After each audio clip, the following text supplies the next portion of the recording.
audiens yang hadir tadi banyak bertanya dan punya interest yang tinggi mengenai kelistrikan untuk kepulauan.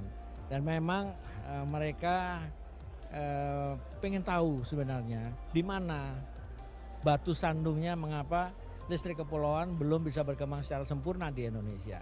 Sini kan banyak pertemuan konsultan mechanical electrical, jadinya pertemuannya di sini sih lebih dominan, lebih ke ketemu dari sisi-sisi konsultan sama lihat dari tim-tim yang biasa berperang di proyek sih, lebih ke situ sih sebenarnya.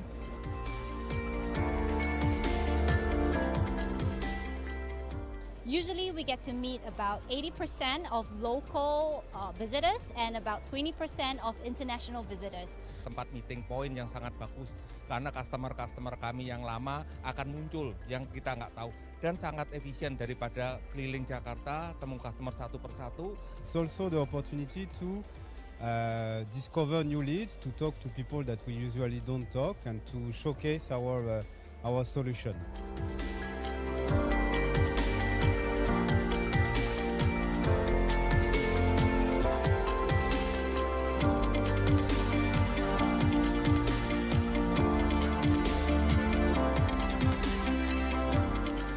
Kemudian mungkin di masa depan bisa saya gunakan sebagai alternatif dari komponen-komponen yang selama ini saya gunakan. Jadi biar komponennya nggak itu mulu kali ya.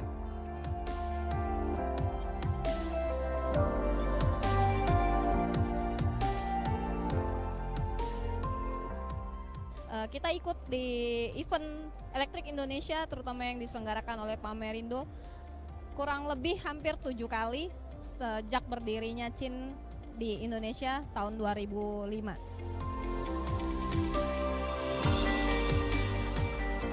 Sebenarnya agak menyesal sih kenapa nggak dari tanggal 11, karena emang seru dan dapat banyak vendor baru yang mungkin nanti bakal bisa lebih kompetitif dengan vendor yang selama ini kita gunakan. Banyak sekali informasi dan teknologi yang sangat pesat sekali yang membuat saya wow gitu kan, dan luar biasa sekali. Dan banyak produk-produk yang lain yang kita bisa tahu 2 tahun lalu nggak muncul, sekarang muncul apa aja. Dan kita bisa lihat kompetitor perkembangannya, produk-produk kita yang dulu Schneider nggak ada, sekarang sudah ada. Nah, ya ini buat refresh kita untuk kedepannya itu ngapain. Keep it up and see you in 2 years.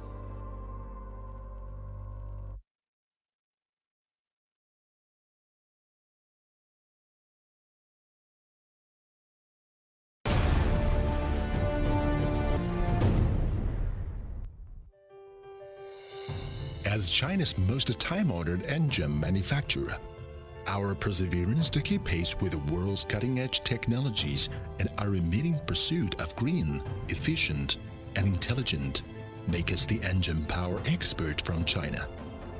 Who are we? We are FAWDE. We have created 3 brands: All-Win, Power-Win, King-Win. We offer diversified products ranging from 40 to 760 horsepower and are hailed as Engine Power Supermarket. In terms of products, we have always adopted rigorous quality standards and passed international standard quality system certifications such as ISO 9001, QS 9000, TS 16949, and IATF 16949. Insisting on quality assurance based on the system, quality control with an iron fist in our quality efforts to ensure the advanced quality of products made in China. At the frontier of global technological innovation, we also cooperate with global leading companies and scientific research institutes such as AVL, FEV, and Ricardo. As a trusted partner of famous companies such as Jifeng, Dongfeng, Jack, XCMG, Photon, Hallmarks, SDLG, and Heli, our engine is their first choice. Our 11 liters and 13 liters products are market leaders in China. As to generator set field, with a power range of 12 to 270 kWe, our adapter can satisfy the need for different power ranges, and global inventory reaches up to 100,000 sets. We provide services to Telkom South Africa and Mobile, Telkom Indonesia, and State Grid, Telekom Malaysia and Mobile, the Ministry of Water Resources of PRC and CNPC in such fields as oil field, war industry, hydraulic engineering, telecommunications, and infrastructure. In terms of manufacturing technology, we applied the most advanced AC power measurement technology, ground source heat pump composite system, and code test technology to ensure the minimum energy consumption at the factory. We have also built a smart factory and formed a complete planning system of Engine Smart Factory based on our solid foundation of automation, transformed production from made in China to intelligent manufacturing in China. We have established solid strategic partnerships with top component providers such as Bosch, Honeywell, Mahle. Nowadays, our products are sold in more than 60 countries and regions including Vietnam, India, Russia, and Indonesia. We are committed to ensuring that our products will always go hand in hand with supreme core services. China's engine power expert, going global.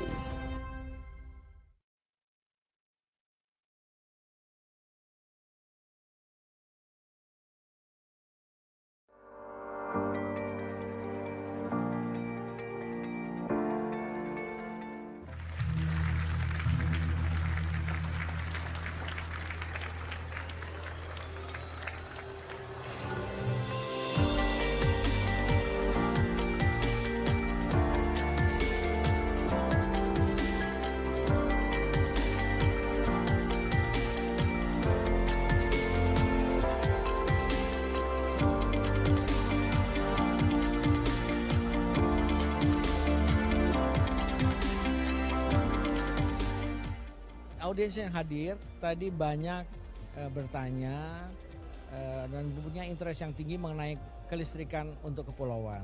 Dan memang mereka pengen tahu sebenarnya di mana batu sandungnya mengapa listrik kepulauan belum bisa berkembang secara sempurna di Indonesia. Sini kan banyak pertemuan konsultan mechanical electrical, jadinya pertemuannya di sini sih lebih dominan, lebih ke ketemu dari sisi-sisi konsultan sama lihat dari tim-tim yang biasa berperang di proyek sih, lebih ke situ sih sebenarnya.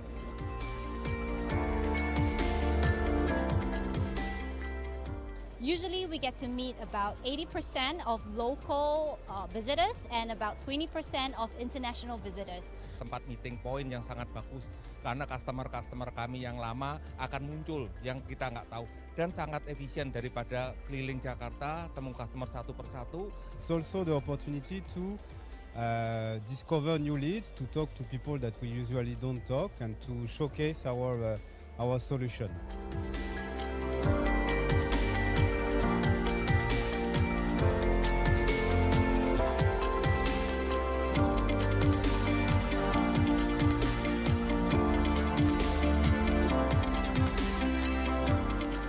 Kemudian mungkin di masa depan bisa saya gunakan sebagai alternatif dari komponen-komponen yang selama ini saya gunakan. Jadi biar komponennya nggak itu mulu kali ya.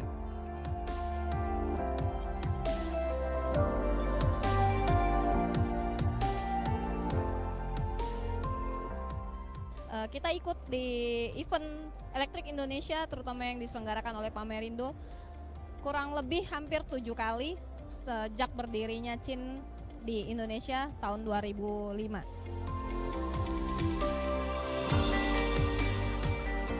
Sebenarnya agak menyesal sih kenapa nggak dari tanggal 11, karena emang seru dan dapat banyak vendor baru yang mungkin nanti bakal bisa lebih kompetitif dengan vendor yang selama ini kita gunakan. Banyak sekali informasi dan teknologi yang sangat pesat sekali yang membuat saya wow gitu kan, dan luar biasa sekali. Dan banyak produk-produk yang lain yang kita bisa tahu 2 tahun lalu nggak muncul, sekarang muncul apa aja. Dan kita bisa lihat kompetitor perkembangannya, produk-produk kita yang dulu Schneider nggak ada, sekarang sudah ada. Nah, ya ini buat refresh kita untuk kedepannya itu ngapain. Keep it up and see you in 2 years.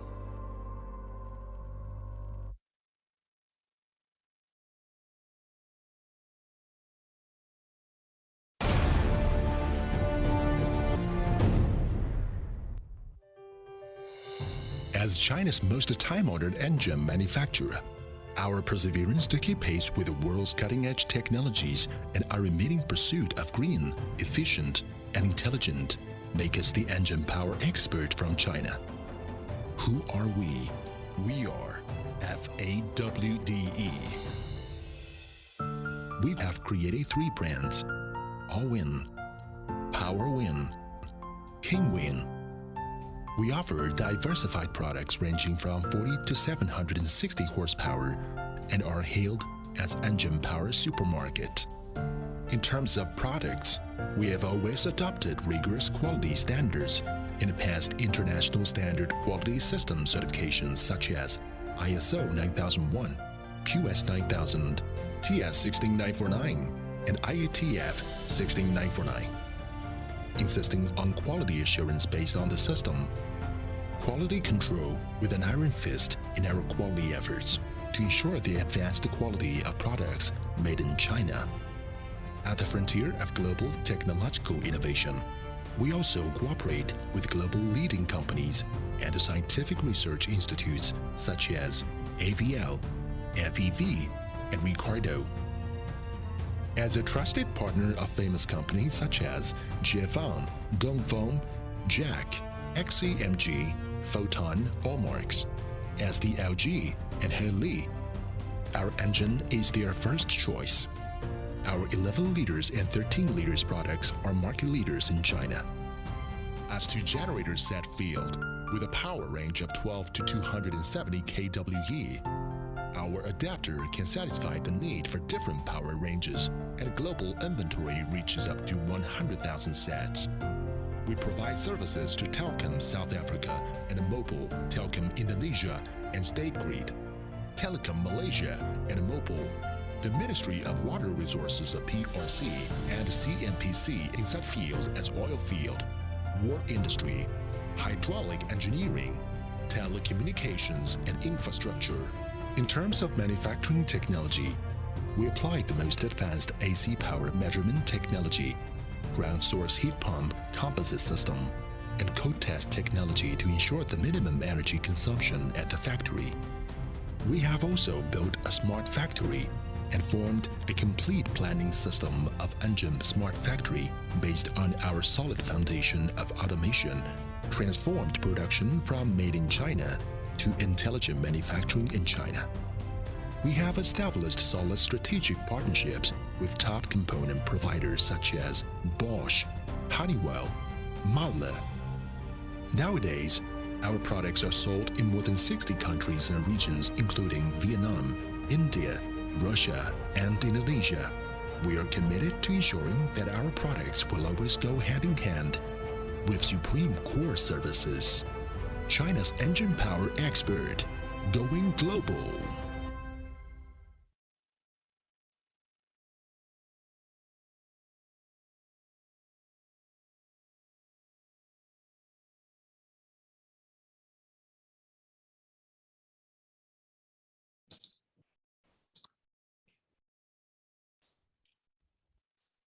Good morning, good afternoon, selamat siang, or good evening, depending on where you are in the world.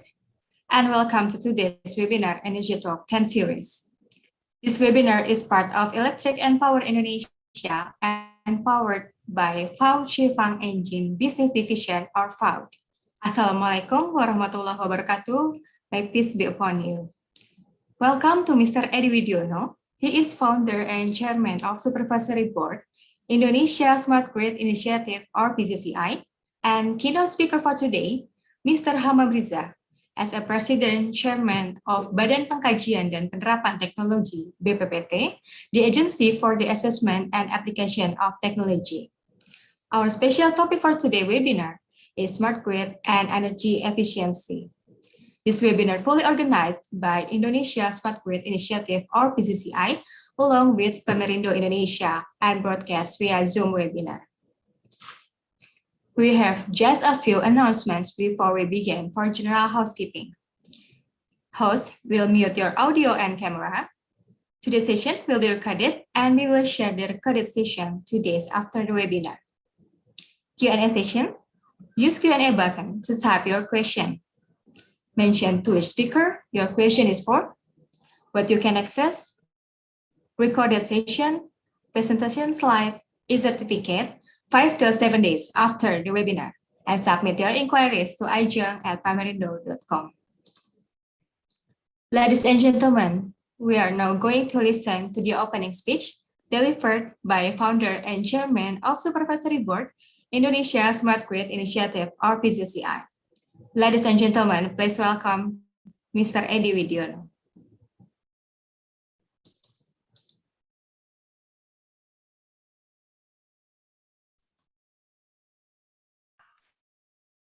I need to start my video. Can you start my video, please? Okay. Yes, Bapak. Yeah.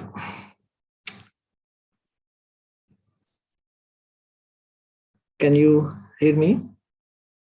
Hello? Yes, Bapak, all good? That? Yes. It's clear?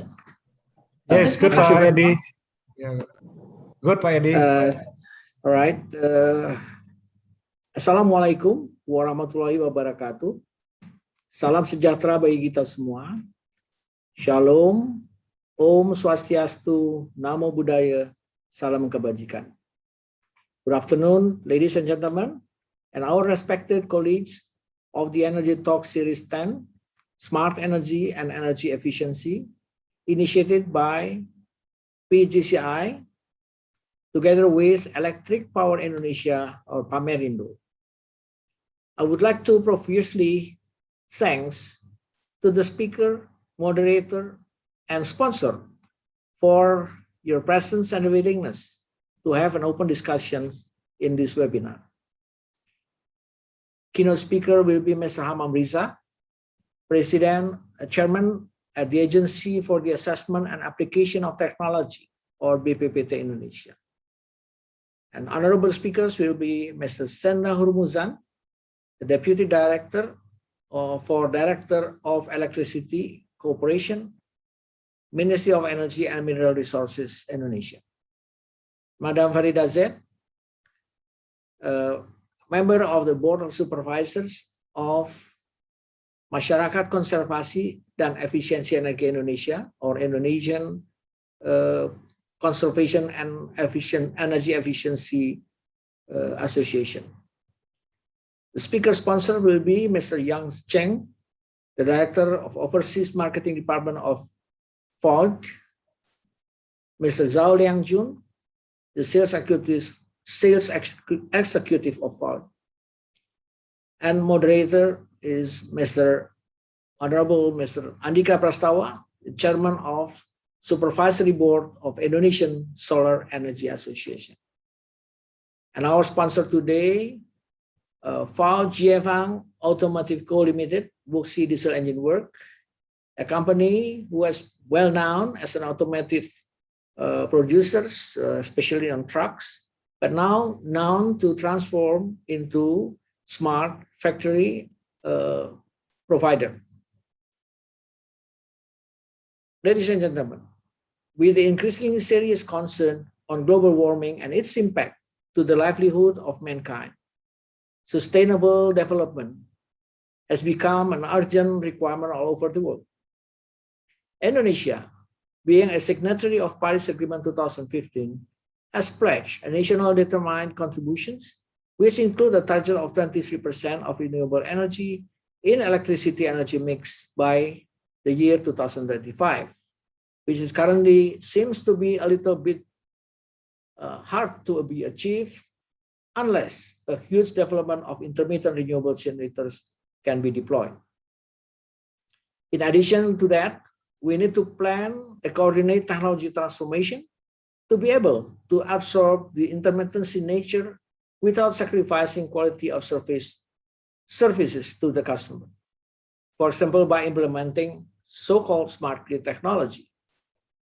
The Indonesian Ministry of Energy and Mineral Resources has a very important role to create a regulatory framework for smart grid implementation, and PLN being a sole off-taker of the electricity, has a very important role in building the enabling environment that can accelerate the development of renewable energy in Indonesia.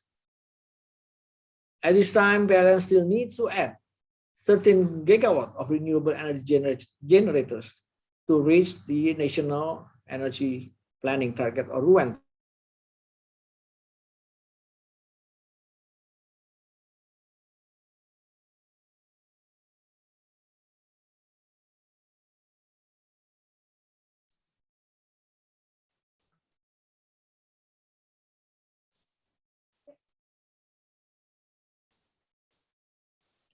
Yeah, thank you to Mr. Widiono for the opening speech. Ladies and gentlemen, now we are going to listen to the opening speech delivered by President Chairman BPPT from Mr. Hammam. Ladies and gentlemen, please welcome Mr. Hammam.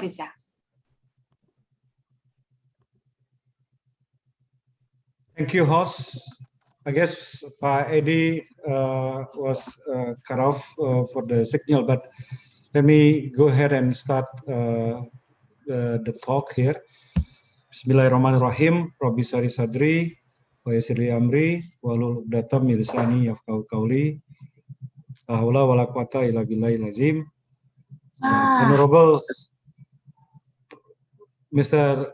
Edi Widiono, founder of Prakarsa Jaringan Cerdas, the Indonesia Smart Grid Initiative, also to notably the speaker, notable speaker, distinguished speakers, Pak Jisman Hutajulu, Director of Electricity Program Development at the Directorate General of Electricity, Ministry of Energy, and also to my good friend Ibu Farida Z, the Board of Supervisors for MASKE, to Dr. Andhika Prastawa, the Chairman of the Supervisory of the Solar Energy Association, also to Mr. Yang Chen and also Zhao Liangjun from FAWDE, and of course Bapak Ibu semua,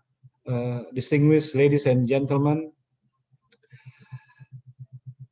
which appear online, and as well as probably some of you are gathering offline together with all the participants. A very good morning. Assalamualaikum warahmatullahi wabarakatuh. Very good afternoon, not morning. It's always morning, since you want to keep your spirit high, and also we start the morning with a very keen for our work and activities. So let us praise to the God, Allah Almighty, and I appreciate for the organizer which has organize this Energy Talk number 10. I would like to really appreciate and honor Pak Edi Widiono, the founder of the Smart Grid Initiative.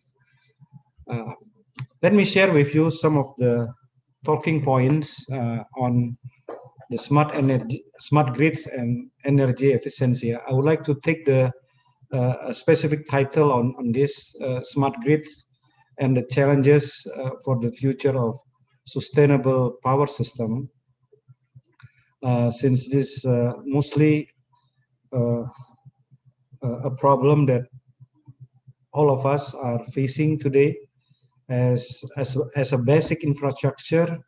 The availability of electricity is already a fundamental need of all the people, the community. The law, the regulation number 30 of Republic of Indonesia in 2009 on electricity, mandates that the development of electricity aims to ensure the availability of sufficient amount of electricity in good quality, the pricing is reasonable, reasonably priced to improve the welfare and the prosperity of the people fairly, evenly, and inclusively. Yeah, no one left behind, in order for us to realize the sustainable development goals. Yeah. So electricity is the central supporting pillars in all aspects of the development. Therefore, the success of the development is highly dependent on the availability and the quality of the electricity.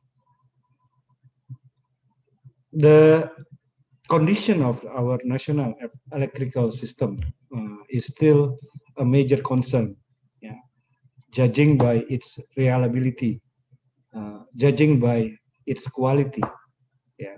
Even we are still unsatisfied with the electrification ratio. So it is estimated that in the next few years, our electrical system, our power system is required to answer new challenges. Yeah, even more with the appearance of electric vehicles, large capacity batteries, for example. Yeah, smart appliances, and many other disruptive technology coming out of this industrial 4.0 era. Okay. So we will look, into a major power system, well, including the direct current system as well. Yeah.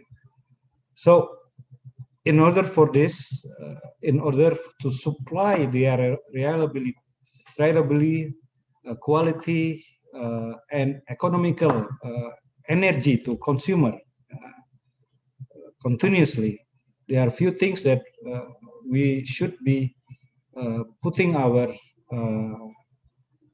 head into. Yeah, we need to think about this seriously.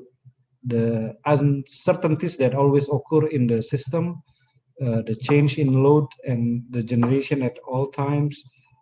We seek for the economical operation. Each type of the plant has different costs, of course, cost characteristics of the generation. We are also observing the limitation due to the environment. Yeah, some power plants, especially driven by fossil fuels, for example, are vulnerable to the air quality, air pollutions. So this should be putting our focus on how basically the green economy can be part of this, requirement for energy as well. We can also observe the equipment capabilities and characteristic, how we operate this in a safely manner. Any electrical equipment has a maximum load, for example, which cannot exceed at a certain point. So we have to take this into account, and consequently, yeah, for performing a controlling action, human salvation, as well as maintenance need.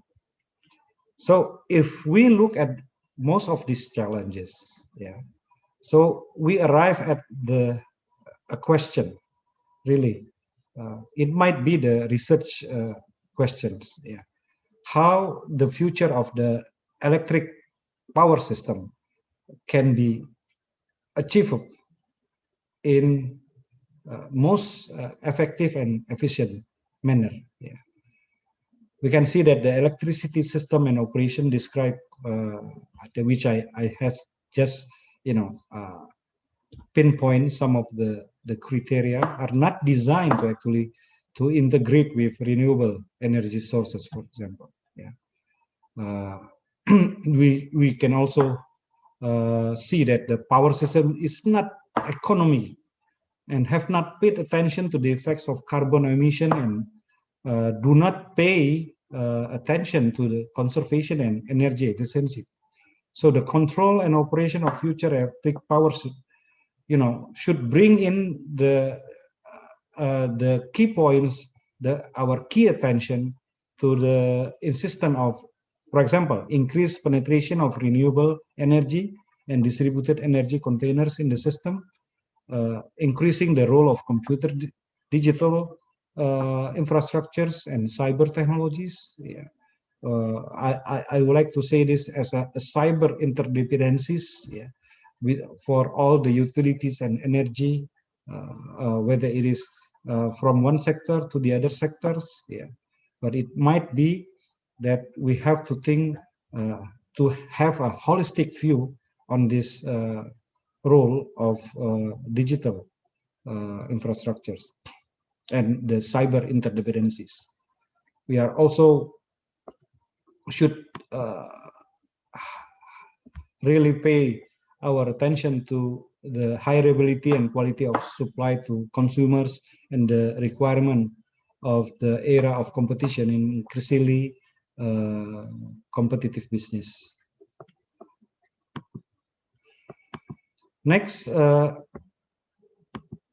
like to bring you to some of the, I will say, naive solutions with a lot of aspect in the future of electricity. Basically, first you can see that the centralization, distributed generation, rooftop power, photovoltaic will be, energy producers. We should also think about the carbonization, the way that we can achieve the Paris Agreement target of bringing down the global warming, development of which really constitute the development of new and renewable energy, development of biofuel or bio-based fuel. Yeah, we should also pay attention to digitization. Yeah, the complex electricity network is required to manage that is both efficient and promising to be part of the disruptive and adaptation to the industrial 4.0 technologies such as Internet of Things, artificial intelligence, big data, and cloud computing. And again, disruption, which means that we are ready to accommodate the new frontier of technology, such as the electric cars, the fast charging system, and the batteries, and all the other components related to this. Yeah, and how we can coordinate this in distributed energy resources to be offered to the wholesale electricity market. So I don't want to go into really a detailed explanation of the concept of smart grid, but if I can jump to the benefit of the smart grid, maybe it's in slide number 16. Yeah.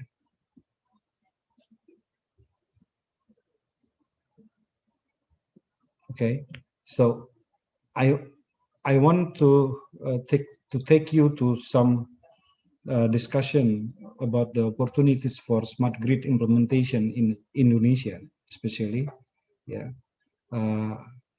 We can look this in three ways. Yeah. On how you look on implementation of smart grid. Yeah. First of all, is really distribution network, using an advanced metering system, yeah, which demand respond. Then following that, it means also that we look into distributed energy system, the use of the control system that maximize the use of available energy from alternative sources in combination. Yeah, whether it is coming from the solar system, coming from the wind system, or even from the micro hydro or the other new and renewable resources. Yeah, and then we should look into the combination of the available energy storage equipment. So that is distributed energy system. And the third one that key point, the third key point of the implementation of smart grid is the forward transmission, the optimal arrangement of generating loads, yeah, economic dispatch, and anti-islanding, yeah, islanding. So the overall incorporation of this technology will take us to from the current electric power system, yeah, into a smart grid technology that can be implemented to provide what we are so keen to achieve, which is the sustainable operation of the power system. So in doing this, yeah, we need to have certain guidelines on supporting of the smart grid deployment, which I highlight in this next few slides. On the distribution side, we opt to do assisting government programs in energy conservation, persuasive step to the community to use mini power plants, the development of primary organic fuel, for example. Yeah. On the second key items, which is transmission, a few points here is increasing the role of the load control and control center, sensing the modernization of the system, and how we do the initiation of power line communication, for example, through the PLN Icon Plus, which is really expanding in many areas in Indonesia. And on the other part of this deployment, that we need to guarantee the development of telecommunication infrastructures.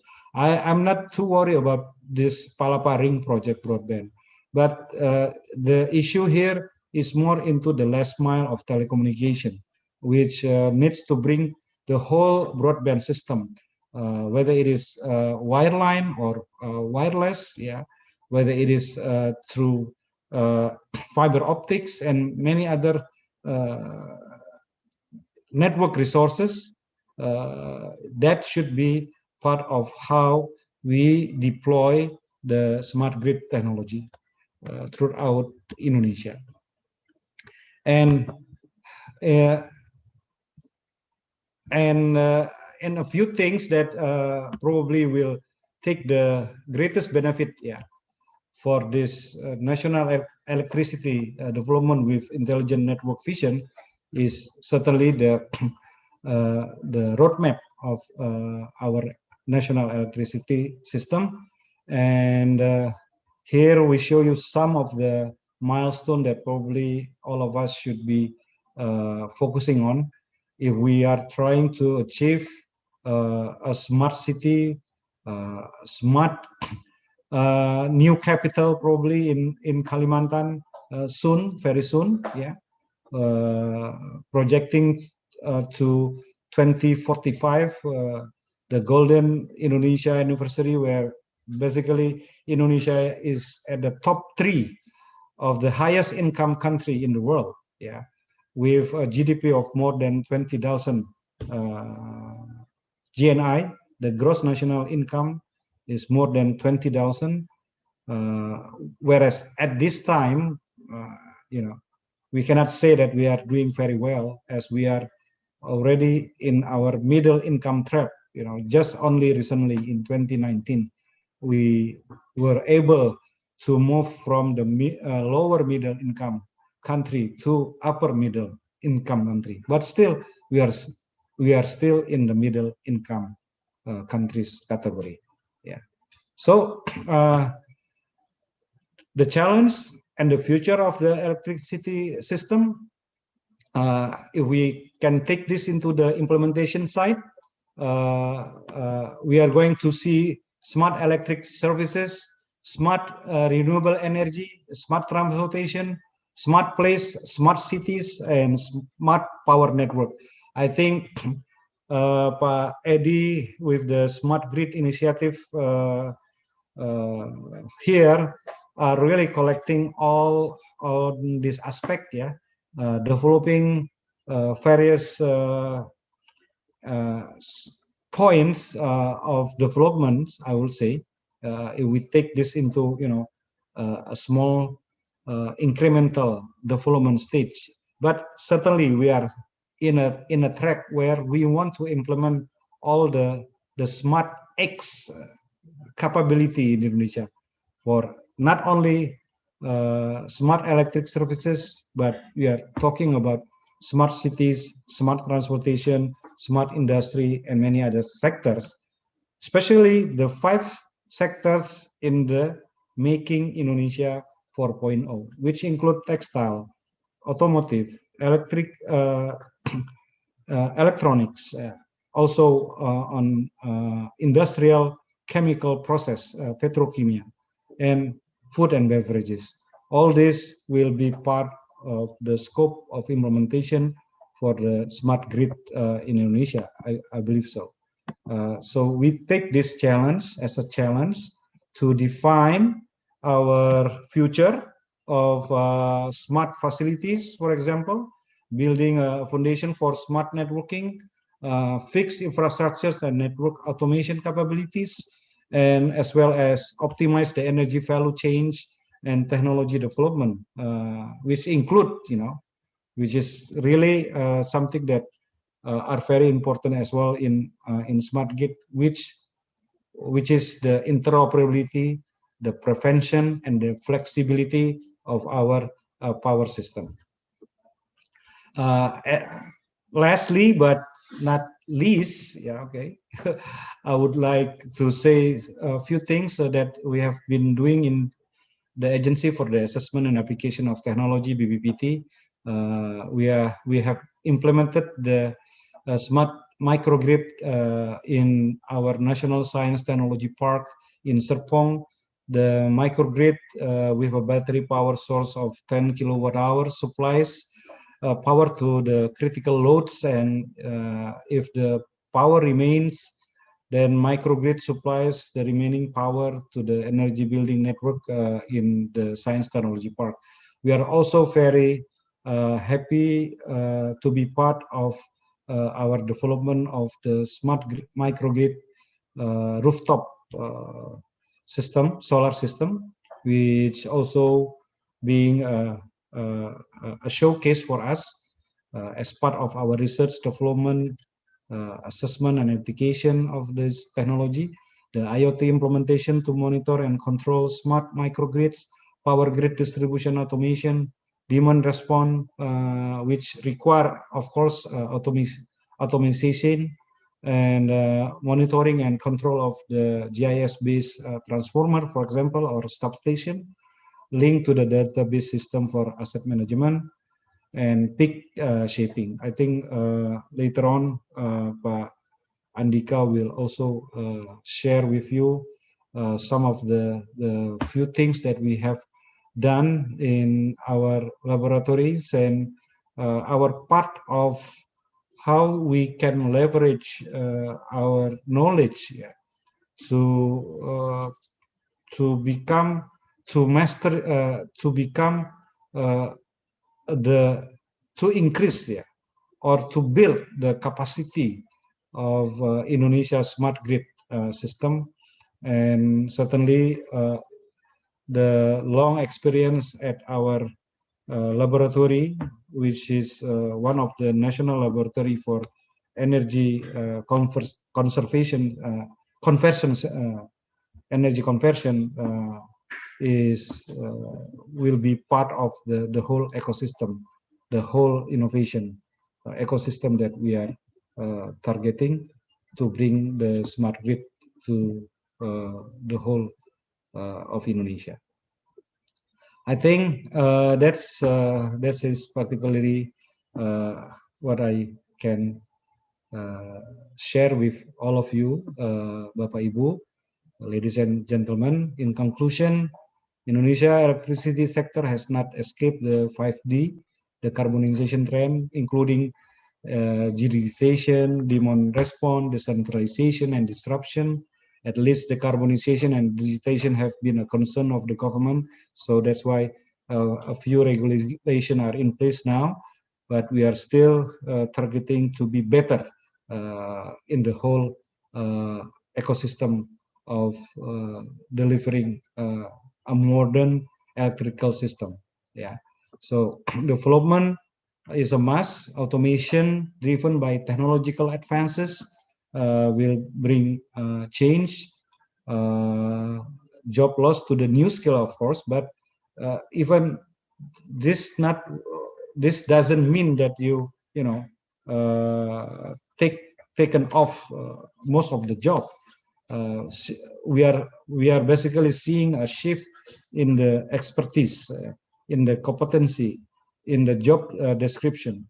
So education to the new workforce, yeah, as part of the national capacity on talent development for the new workforce is need to be really strong, and the government should put their programs and budget to secure the most talented people to work on this futures of the power system in Indonesia. Thank you for your attention. I think this is what I can share with you. I really, at the end, I really appreciate the cooperation and the collaboration, and I want to ask your hand actually so that we can always work together. We can always be successful together and to contribute to our country and to the global ecosystem. Thank you so much. Billahi taufiq wal hidayah. Wassalamualaikum warahmatullahi wabarakatuh. Waalaikumsalam warahmatullahi wabarakatuh. Thank you to Mr. Hammam Riza for the keynote speech and the presentation. Before we start the webinar, we will have a quick polling. Please choose what is the best answer. Now on your screen, this is the question for the polling. Is the term of smart grid and energy efficiency interesting?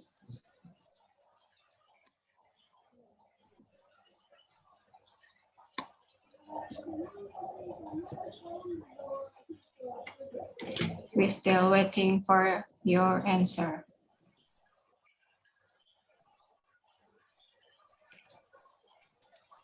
Okay, thank you for the polling. And ladies and gentlemen, before we continue this webinar, let me introduce our moderator for today's webinar, Mr. Andhika Prastawa.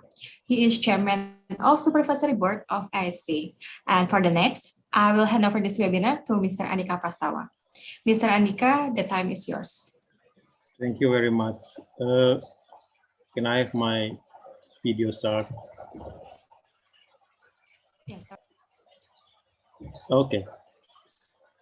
All right. So first of all, I would like to thank to the committee of this webinar to allow me to serve as a moderator. And the second, I would like to greet Pak Edi and also Pak Hammam.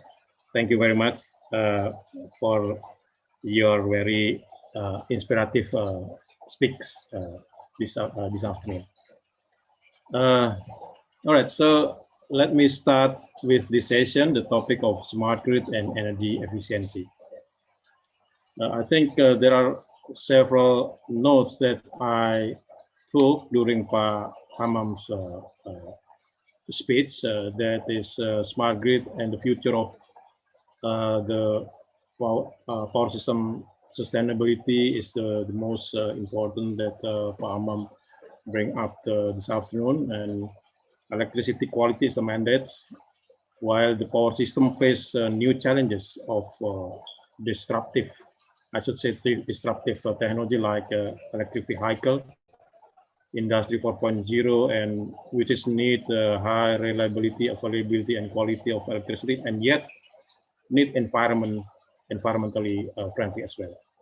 So it is not account yet with the digital environment in electricity system, disruptive technology in power generation, distribution, and these all bring us to be what we call as the smart grid. And the smart grid is a combination between power system and telecommunication as well as IT technology. So the telecommunication is quite a backbone in this in the system, and IT is the blood of the smart grid. So that's why Hammam taking quite attention in the last mile connection system, because this is going to be very crucial for the implementation of the smart grid. Although the backbone of the palapa ring and kind of things already been installed, but the last mile is quite important. So that's several things that I could take from Hammam, and thank you very much, Hammam, for your very excellent speech this afternoon. Ladies and gentlemen, as we know that with the increasing zero's energy shortage and global warming, sustainable development has become an urgent requirement, like what has been stated by Pak Hammam. And Indonesia has a great renewable energy potential with a target of 23% of renewable energy by the end of 2025. And this is quite a challenge, how to get the target done. And therefore, we need a very well planned action planning, and also strategies for enable us to get the target. Other thing is that we haven't had explore and exploit the potential of energy efficiency, but actually by using this energy efficiency technology, we can somehow control or conserve the demand growth, and hence, and therefore, the need of generation could be more conservative, and the amount of energy that we need to produce by renewable energy, although the percentage is the same, 23%, but since the energy conservation could be increased, so that the renewable energy demand also can be lower as well.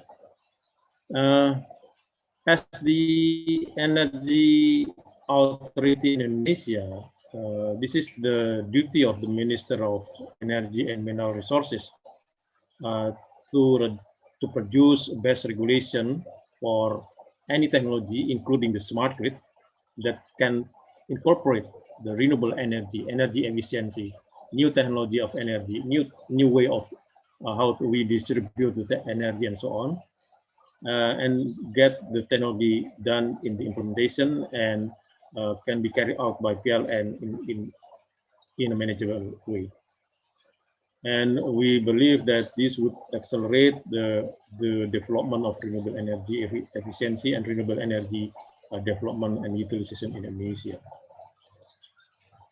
To accelerate the process, actually, we need not only the knowledge and capacity of technology in this smart grid, but also we need regulation as well as the standard technology that meet sustain requirement that is necessary.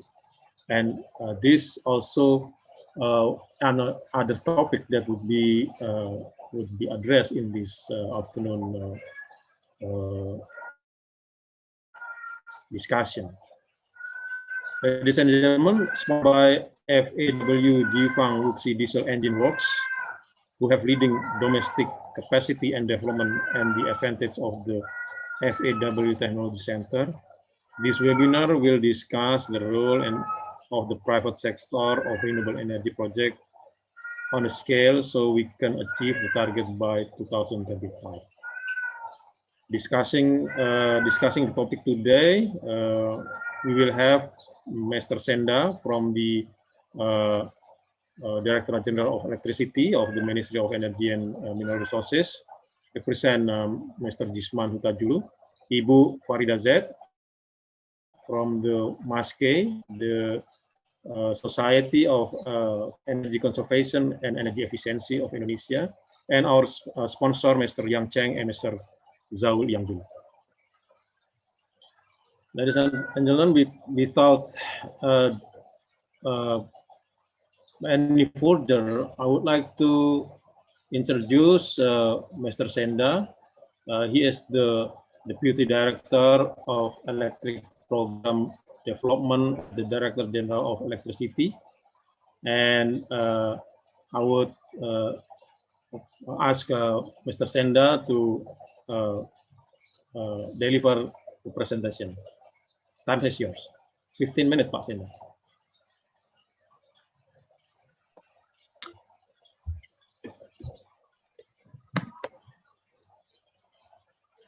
Thank you, Pak Andhika. Can you hear me, Pak?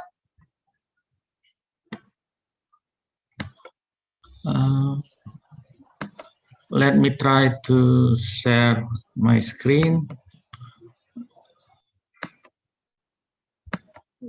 Can I share my screen? The host, could you let Pak Senda Pak. to share the screen? You can continue to share your screen, Pak. Okay. Well, but now can be. Let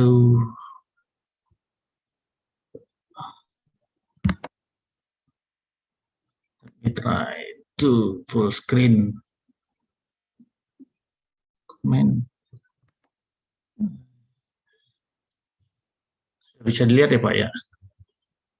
Oke. Bisa, Pak. Tapi belum bisa full screen ya? Full screen yang di bawah, di sebelah untuk yang Zoom. Iya. Let me try.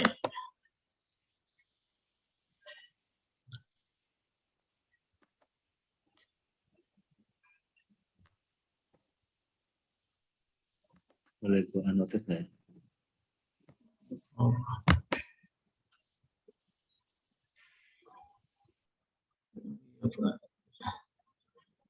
Masih ketutup ininya.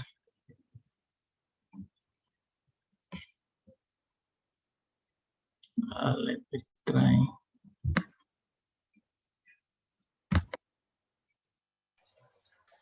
Pakai bar yang di atas bisa, Pak Senda. Itu Di atas. Slideshow ada juga ya? Ini ada di atas tuh, yang di sampingnya review, view, help dan sebagainya sebelah kiri, Pak.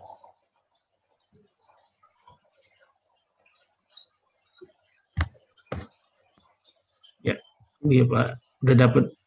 Oh.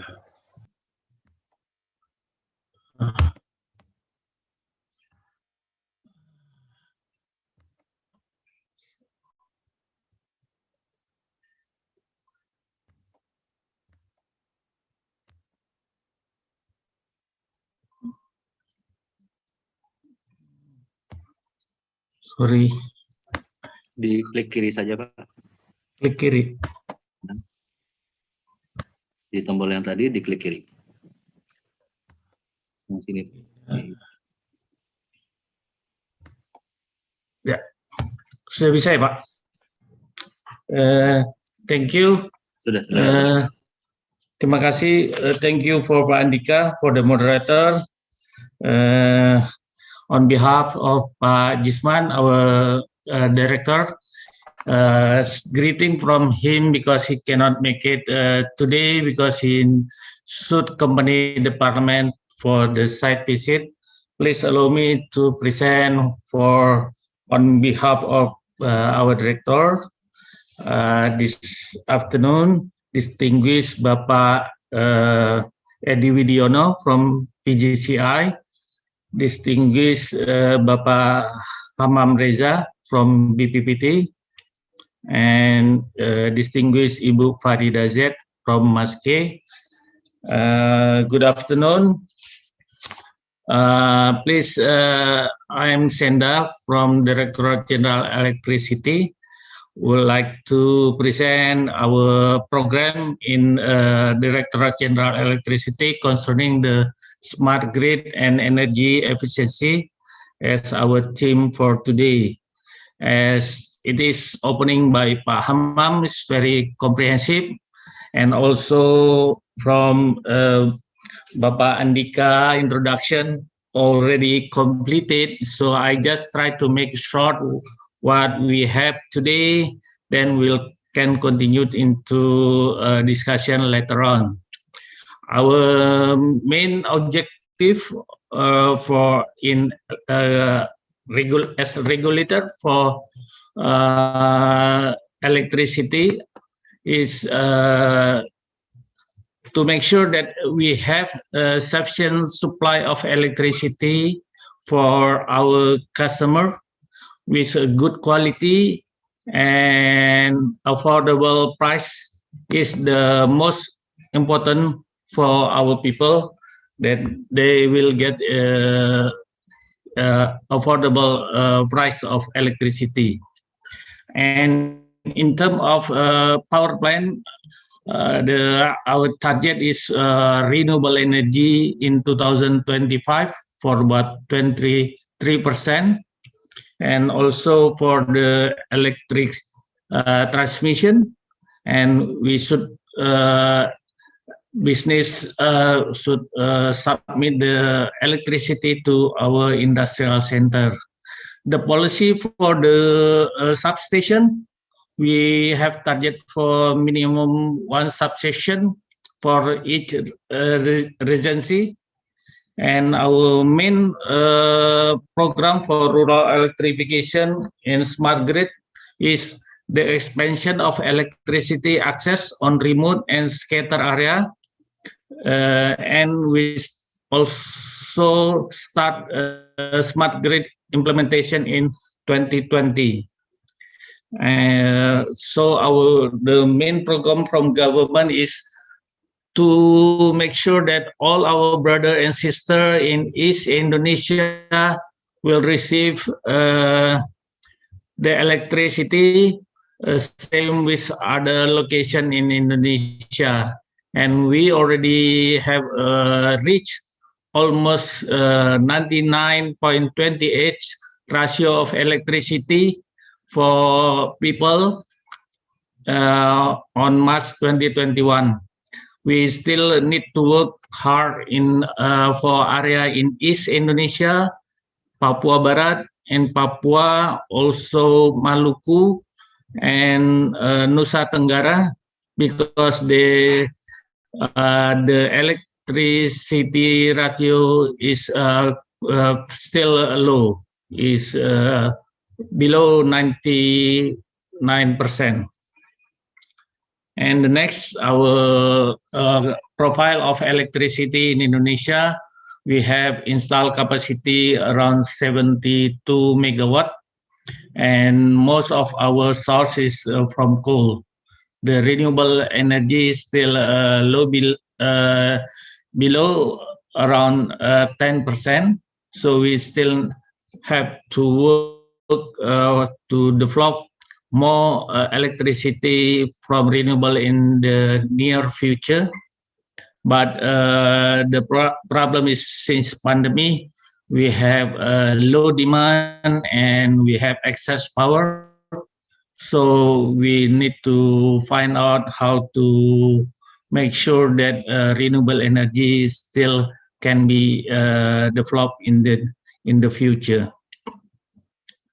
So the smart grid program is already stated in our national development plan from 2020 to 2024, which is stated that in Java area, we should install 5 smart grid program from 2020, 5 location every year.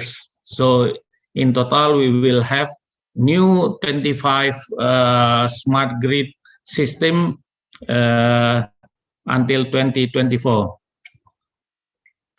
And the definition of smart grid is already standardized within RUPTL and the decree of Ministry of Mineral Resource. The main the main definition of smart grid is just should be for there is two-way communication in the electricity system. So it's a smart grid concept follow the industrial 4.0, which the main core objective is to make sure there is two communication and what we call prosumer, where the meaning is consumer who can generate, store, and sell electricity to provide the fellow consumer. So the customer become smarter, they can buy and sell their electricity. Okay. So the program for smart grid in 2020, we have first advanced metering infrastructures. There's already a trial in Java for phase 1. Also, we have developed a digital substation in Tangerang. Also, there is also we have developed 2 control center, REMDOC and REOC, for the development of smart grid for better digitalization and control. And this is the location of smart grid development in Java Bali system. First in Tangerang, in Teluk Naga, also in Sepatan and in Surabaya. In draft RUPTL 2021 and 2030, we have a 10 program state in draft RUPTL in Smart Grid Community Pilot Project, Implementation Automatic Dispatch ADS in Sumba Island, Smart Microgrid in several area, advanced metering technology, Jakarta, Bogor, and Bali for the location. Also, and we try to introduce a mobility for EV charging station in Jakarta, Bandung, and Denpasar. This is the location of roadmap smart grid project in Indonesia, which is state in draft RUPTL 2021-2030. And we have also developed AMI project, expand metering infrastructures. It will be in Bekasi area Pondok Gede. The main objective is with the smart meter, we have 2 communication for the customer, so they can develop the rooftop, so they can sell and buy the electricity. The target is for 65,000 households, and the program is developed by cooperation with Korean Institute for Advanced and Technology. And we also have a USAID project with smart grid in ADS Sumba. That's also mentioned by Pak Hammam Riza before. The smart grid project is try to introduce the hybrid system between solar PV and the diesel generation, but later on during the implementation we learned that that's not enough when we introduce the hybrid system, because when there is not enough light from sun, the solar, the diesel engine will start to on. Later on, suddenly there is sun coming and the engine should be stopped. That's why we come to conclusion we need to introduce battery instead of hybrid diesel and PV system. So that's why the smart grid is mean we need to be smart before the system, because we not just only rely on the system, but we need to rely on what we can do to make sure the system work as we expect. And then the new project will coming by next year. We also working together with Korean by introducing the charging station for the EV, electric vehicle. We'll have 80 electric cars and two-wheeler that can be charged through PV system. So it means the electric vehicle will be supplied by clean energy from solar. Hopefully this project will run by earliest next year. Okay, and also we have target for smart grid for EV system. By 2030, we will have a charging session for about 31,000 unit installed throughout Indonesia, and we also have a battery swap station for electric vehicle two-wheelers, and there will be, the target will be 67,000 station for battery swap throughout Indonesia by 2030.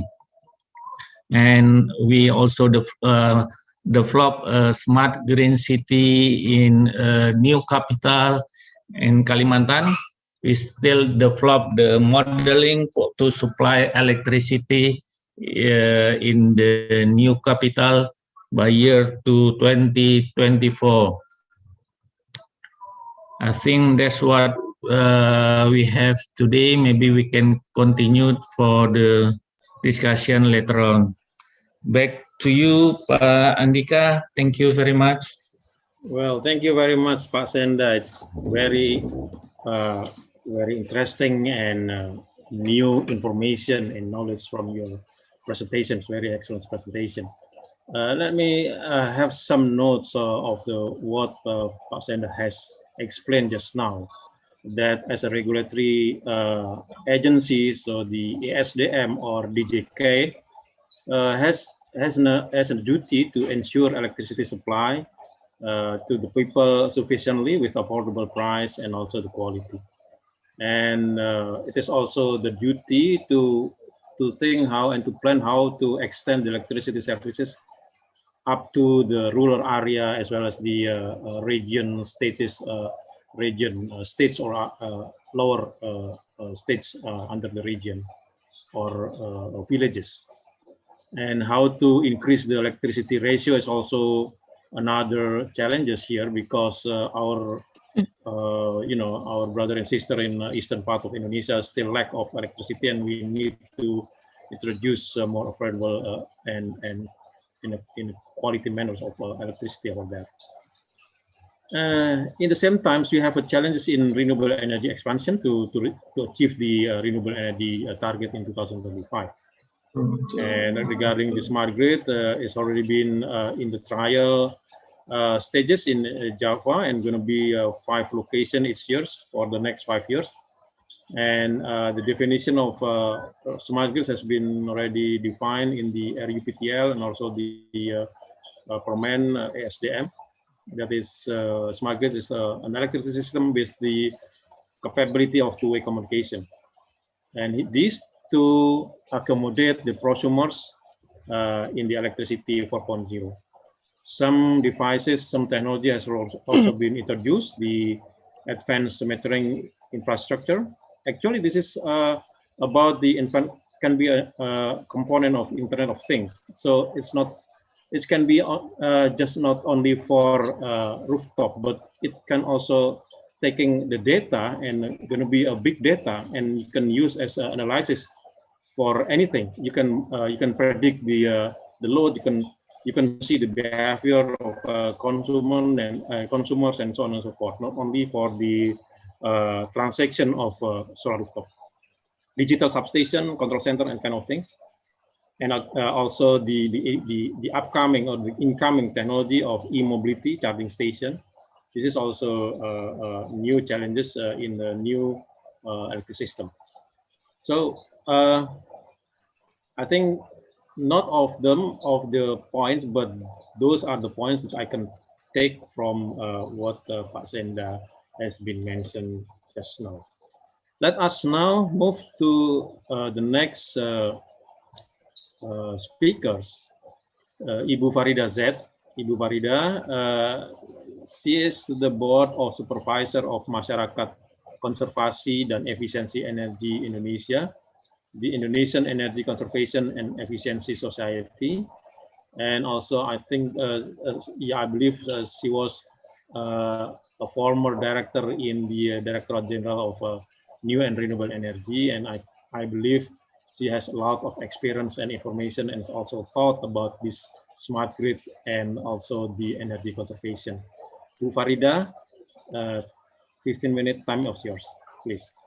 Thank you, Pak. Would you please host to open my video? It's still closed.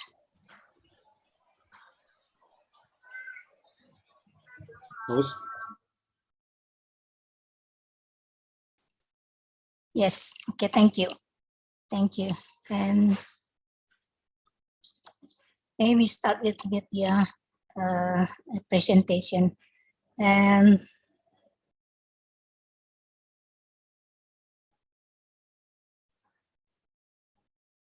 yes, first of all, I would like to express my sincere appreciation to PJCI that give me a chance to join to this forum, and also my thanks to Pak Hammam, who already shared his thought regarding the smart grid. This is a very interesting information that we have from him today, and also my thanks to moderators, distinguished speaker, and participants.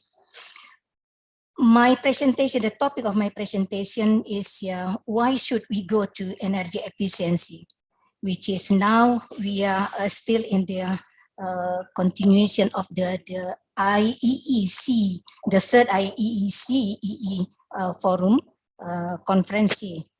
Today is the last day. We already have a lot of information, a lot of data, a lot of fact finding from the energy efficiency implementation and a policy in many countries. 160 speakers already in place during the conference. Next, please. At least there are some reason behind the initiative, energy efficiency initiative.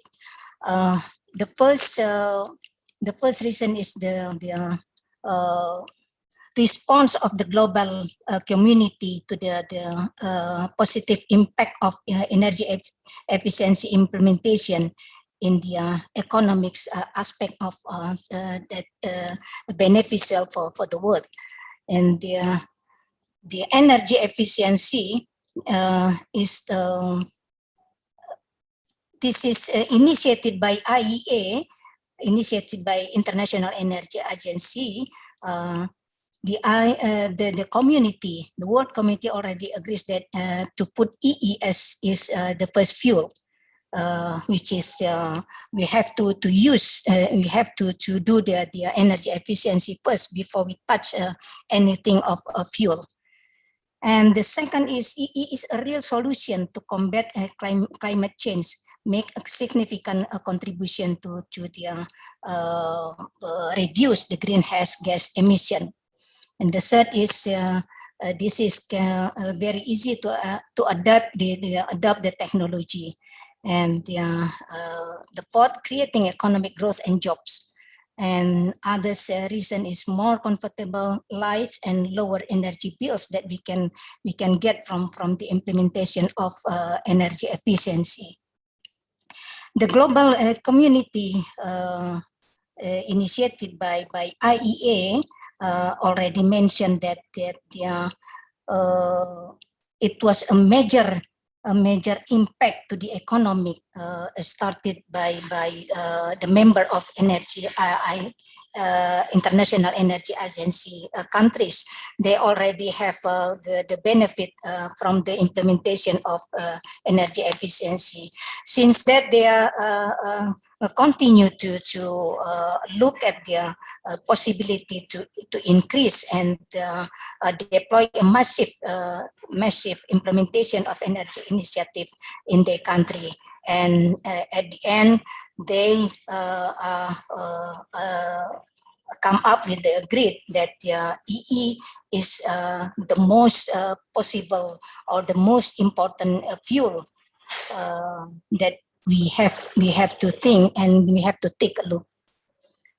And for the solution to combat the climate change, this is also the implementation of EE proven to reduce the energy consumption significantly, as well as a real solution to combat climate change that contribute significantly to reducing greenhouse gas emission. However, since in 2009, the progress from energy efficiency initiative is still far from being expected. And this is partly due to the government regulation, lack of support from financial institution, which is has resulted in the EE market not being able to work as what we expect. For Indonesia, which still relies on the fossil fuels as an energy source, especially in the power sector, building and transportation sector, and the implementation of energy efficiency should be carried out seriously. And how we can adapt the technology. The technology is the key factors in bringing significant change in energy efficiency. The question is, how can we accelerate the adaptation of the best available technology and anticipate such that technology change?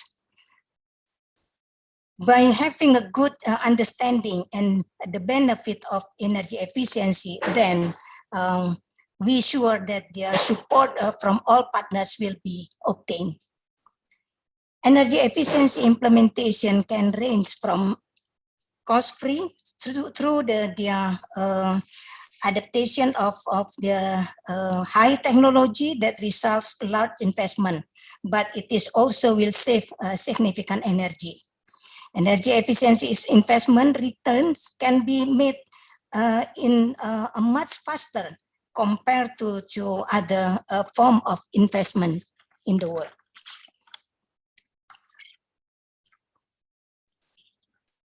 And if we are talking about the creating economic growth and jobs based on the energy efficiency initiative, in the next 20 years, it is projected that the global economy will grow more than double. But this growth does not mean that it will encourage energy consumption to grow in the same amount to drive the economy. This condition is made possible through energy saving intervention.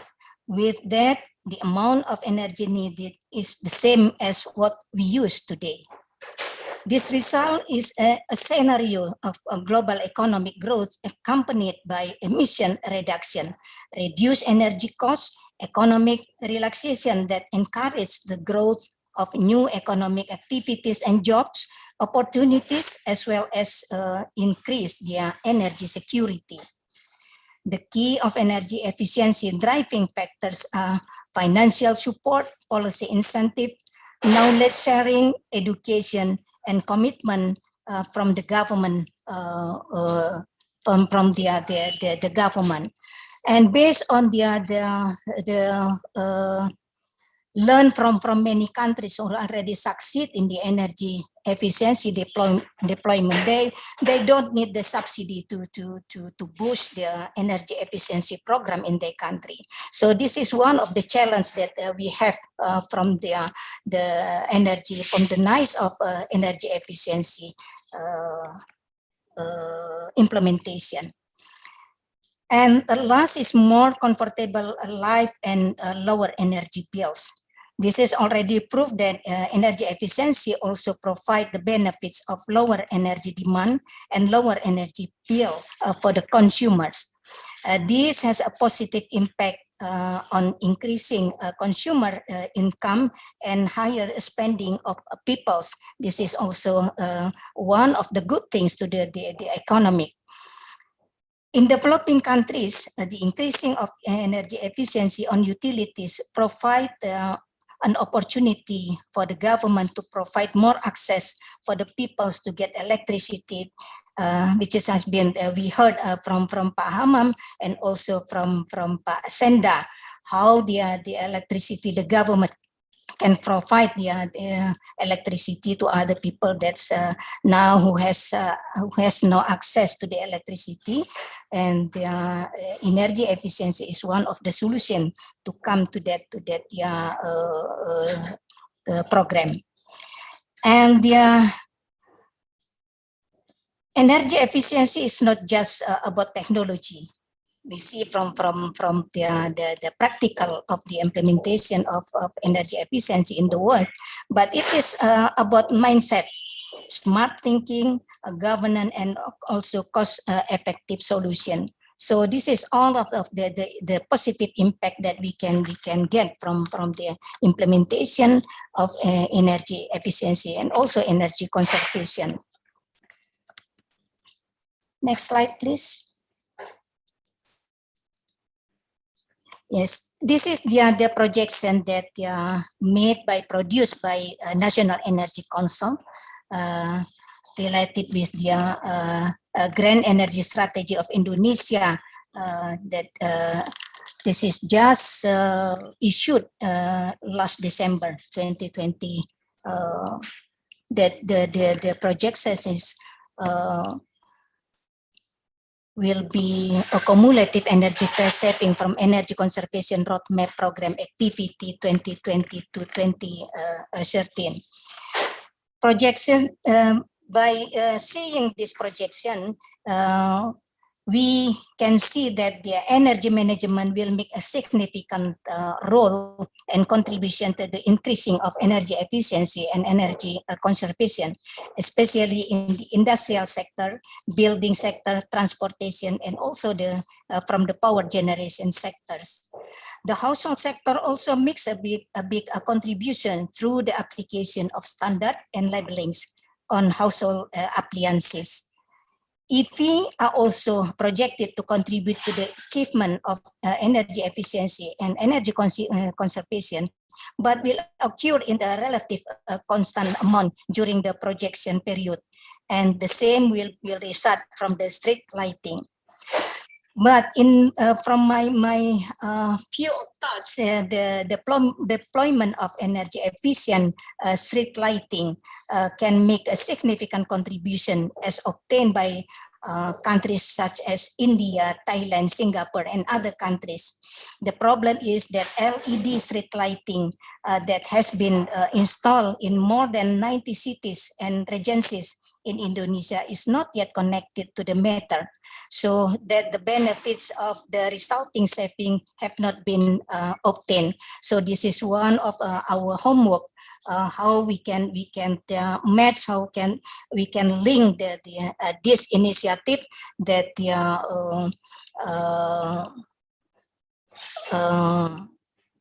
it was developed by Pemda, and also it is also contributed from Ministry of Energy and Mineral Resources. So we connected the LED that has been installed in 90 kabupaten and kota, then the Pemda can get the benefit from the efficiency program that they have been invest in that area. Next, please. And this is how their smart initiative can support their energy efficiency work.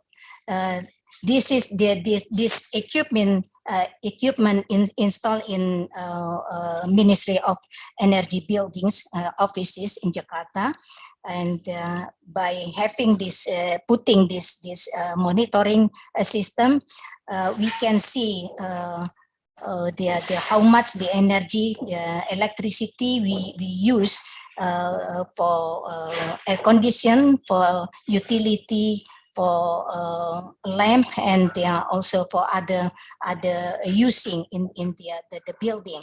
So this is also we can see also from this system how much their energy, the emission that we can reduce, how this is increased in daily. So this is very useful and very communicating instrument that we have been installed in the Ministry of Energy, has been installed in the offices. We hope this is only one of the equipment that already support the energy efficiency initiative in the government offices, but there are still a lot of program of technology that we can input, and we can intervene to support the energy efficiency in the future. I think with that, I would like to finish my presentation, and really glad to hear from you during the discussion time. Thank you, Pak Andhika. Thank you very much, Bu Farida, for very inspiring the presentation that you have already present. Very excellent. Like I said, that I was right that you have a lot of experience and also thought about energy efficiency, and I have several notes that I think I'd like to share with all the audience. That Bu Farida start with the question, why should we think about energy efficiency? And in fact, energy efficiency is including the demand side management, together with supply side management, becoming supposed to be an integrated resource planning for energy system. And energy efficiency is going to be, it can be accounted as the first fuel before we think another fuel to be used. And this is also a very effective way to combat climate change. This is instrumental to adapting a new technology, creating job, creating economy, and this all make the answer of the question of why we should think about energy efficiency. And this also because Indonesia still rely on fossil fuel. You know, fossil fuels also together producing the energy while it's also producing the pollutant. So we should consider about this negative impact of the fossil fuel. And we need also to accelerate the adoption of technologies. So that's why energy efficiency is one of the important instruments to do that. And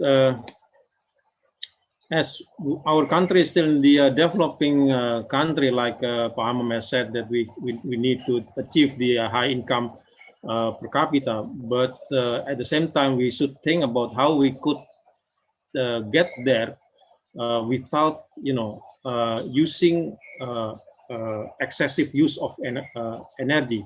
So that in this case, then energy efficiency come into the line for taking part, securing the economic growth without sacrificing the energy. I think this is the point that Bu Farida also mentioned about the importance of energy efficiency.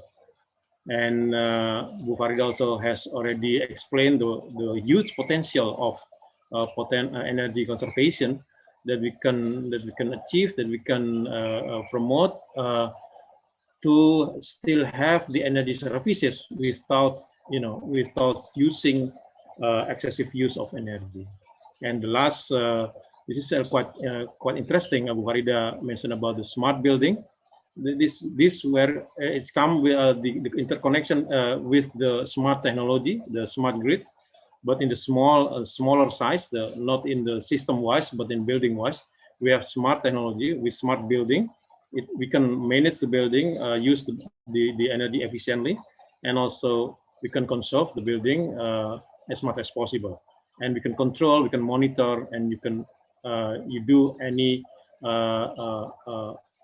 monitoring and supervising of the use of energy in the building. It's quite interesting. Thank you very much, Bu Farida. The next, we will move to our sponsor, from FAWDE, FAWDE Fang Engine Business Division. We have now Mr. Chen and also Mr. Zhao Liangjun. So you have, both gentlemen have 15 minutes each. So please manage within you, and then I will give the opportunity and the time for your presentation. Please, Mr. Yang and Mr. Zhao Liangjun.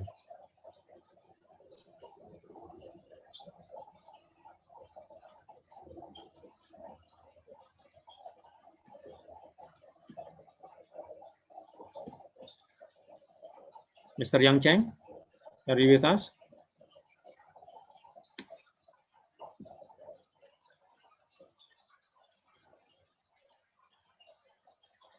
Host, apakah dari FAWDE sudah bergabung, Mr. Yang Chen dan Mr. Zhao Liangjun? Okay. Good afternoon, everyone. Okay. Good afternoon, everyone. First, I will introduce two new speakers, Mr. Du from FAWDE Generator Engine Exclusive Distributor, Yuanfa Power, and another one is Mrs. Wei from our OEM partner, RCG Power. Okay, next. In recent years, in order to develop the economy and improve the people's living standards, Indonesia has continuously developed the power engine industry. FAWDE, as a power core of generator sets, plays an important role in power supplier. We are very happy to participate in the forum with the theme of smart grid and engine efficiency. The theme of the conference is also very consistent with our brand mission. That is to become a green, efficient, and intelligent powertrain provider of China's first world class. Starting from the value point of users, enterprises, industries, and society, we will fully get the growth of users, make Jifang Power a brand with more satisfied users, more reliable partners, and more proud employees. Always start from the value point of users in enterprises, industry, and society. Fully meet the needs of users so that the liberation of power to become more satisfied and trust with users, partners, and the employees feel more pride of the brand. At the same time, we will comprehensively enhance the strength of the enterprise, help FAW to liberate and expand the global business of China's commercial vehicle enterprises, and work together to create a green, efficient, and intelligent power new future. In the field of new engine, we should strengthen the research on new engines such as fuel cell and hybrid power. Here, I represent FAWDE promise to provide the best quality products and service, and provide the most efficient assistance for the development of smart grid and engine efficiency in Indonesia. Next, please allow Ms. Zhao to introduce FAW company and product.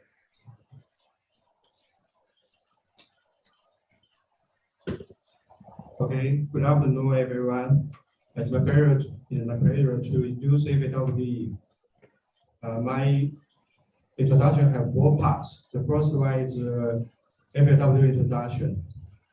FAW Diesel Engine Business Division is the important unit of FAW commercial vehicle business. The basic engine research and management base.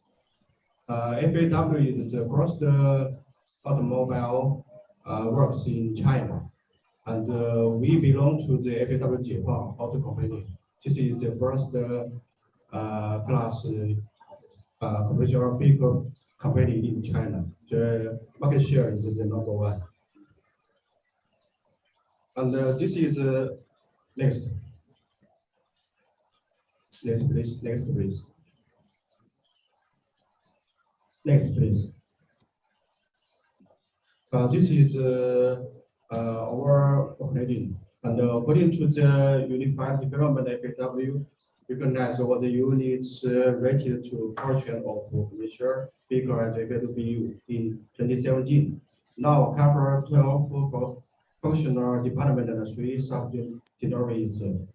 The employee over 5,000. And this is we have 4 parts. One is FAWC. The second is FAW door study.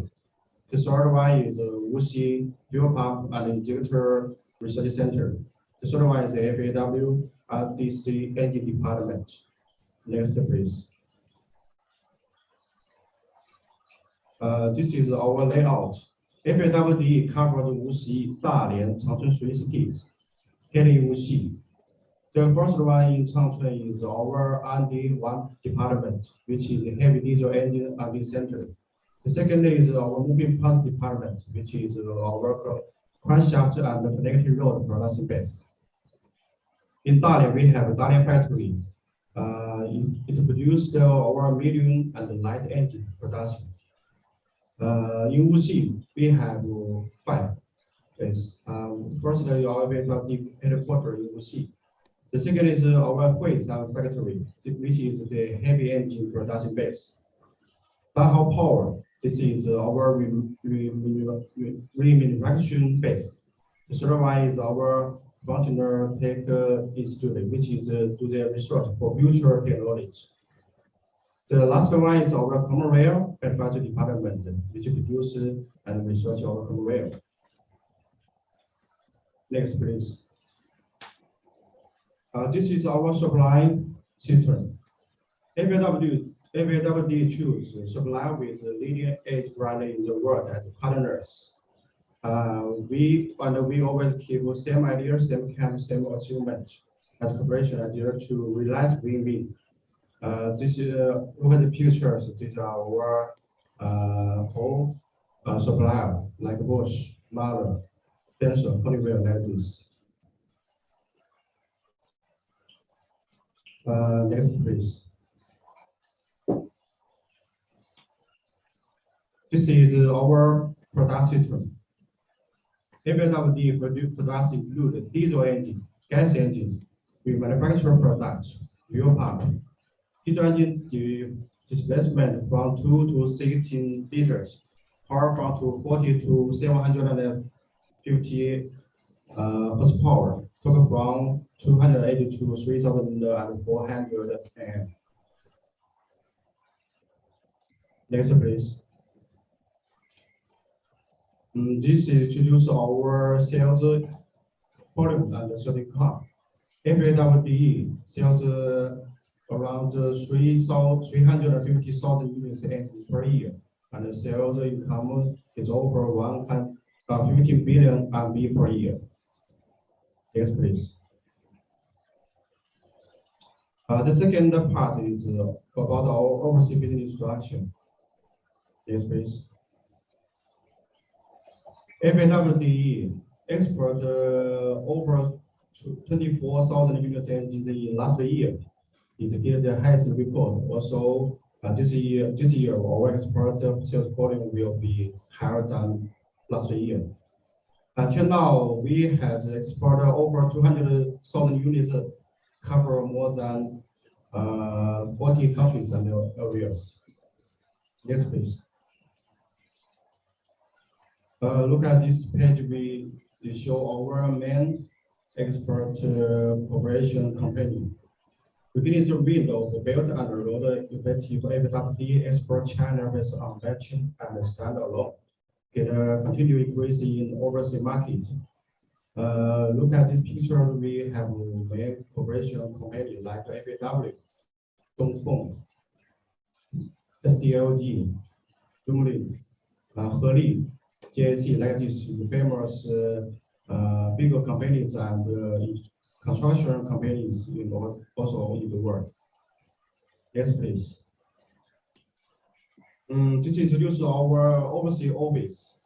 From 2013, we established the overseas offices in around the world. Now we have 14 offices around the world, also in content Indonesia. Yes, please. The third part is our brand marketing introduction. Yes, please. FAWDE join exhibitions all around the world every year. Like we join the Russia Moscow International Construction Machinery Exhibition, and every year we also join the Indonesia International Electrical Exhibition. Next, please. Also, every year we will do many recommending meetings in some countries, like in Vietnam, South Africa, Chile. FAW for the marketing and introduction events, we will invite our customers and showing our products and introduce our company. Also do some training service and sales. This is for us to establish the FAWDE brand in the regional area. Next, please. This is picture is our 6 languages website. On this website, you can find some all our products information. Also in countries, we will join some magazines like Fox magazine in South Africa, Equipment magazines in Indonesia. Also, we are based in website like our daily website in Vietnam. Also, we open official account in Facebook, Instagram, and other channels. Yes, please. September 26th is our FAWDE's birthday. So every 2 years we will establish the 9 to 6 customers global celebration. We will invite our important clients back to FAWDE. Also, every year we organize the managers interview and investigate overseas market, enhance the communication between FAWDE and the customers. The last part, next please. The last part is FAWDE in Indonesia. Next please. FAWDE products cover light, medium, and heavy diesel engines. Generating CS diesel engine covers power from 70 kilowatts to 360 kilowatts. Products are divided into 16 plants. And also in Indonesia, our customers use our all-win brand engine like 6DL, CDM. This is our high-level products. Yes, please. This introduces our stage 3 and stage 4 generator engines. The green is our Wuxi-based products. The red one is our Dalian-based products. Okay, next please. FAWDE generating set mainly export to Indonesia, Philippines, Malaysia, South Africa, Korea, Chile, South Africa, and more than 80 countries and regions. Every year, we will export over 1,500 sets in Indonesia. Yes, please. This part we show our some sales projects in overseas. Like we are the supplier of South Africa Telecom and Mobile, Indonesia Telecom and Grid, Malaysia Telecom and Mobile. Yes, please.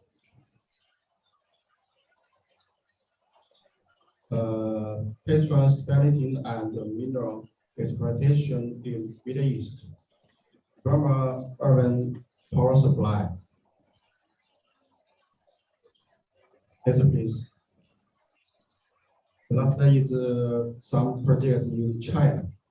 We are just about China water resource value, state of limitation of radio, film, and television, PetroChina, oil field, military equipment. Okay, above is the introduction of FAWDE company and our products. FAWDE will do our best to support and help Indonesia to develop. Thank you very much. Okay, thank you very much, Mr. Yang Chen and Mr. Zhao Liangjun, that already gave a very good presentation regarding the product of the FAWDE.